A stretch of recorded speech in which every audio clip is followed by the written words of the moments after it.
Hey, I'm working on my little video on Seneca's Medea, which I guess I should always kind of come from the point of view that I'm looking at this as applying generally to Shakespeare.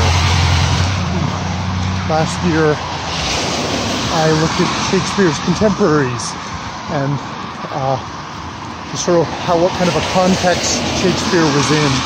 And this year, in a very abbreviated way, I'm looking at influence of Shakespeare, this being Seneca. And what I've done is I've taken one of Seneca the Younger, writing in like 15 CE, one of his tragedies, which I guess seems to have been, Seneca is one of these guys who got taken up by kind of Christians later on as a sort of a proto-Christian because of his Stoic writings and just sort of him being in Rome sort of around the time of a couple of the big Christian heavyweights, or at least reputed to be, under the rule of Caligula and Nero. And so I'm taking up one of his plays, Medea.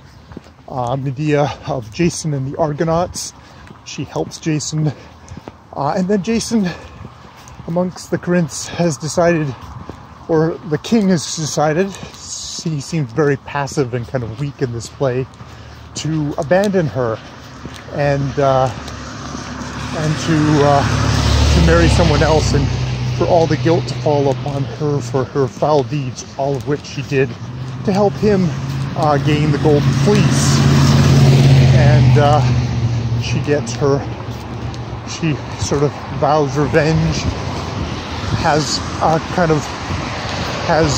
talks with both the King Brion and with Jason, kind of argues with them, then argues with their own conscience. In the end, is visited by the ghost, the specter of her slain brother, and kills her two sons, and then is carried off by dragons in a chariot to the heavens, with Jason kind of yelling at her at the end that, like, and where, there's no gods in heaven, or at least there aren't where we'll go. And it's very striking as just sort of this, dramatic, kind of the psychology of Medea, her speeches. It's like I can really see kind of Shakespeare in that, and just the amazing rhetoric of like, this is more context of where Shakespeare and his contemporaries come from. I have to admit that I'm taking it from a 1907 translation, which may be kind of Victorianized it, but yeah, it's like a good start, and it's just like, okay, here's some more stuff of like where he is at. So yeah, that's what I have so far, and we'll go from there.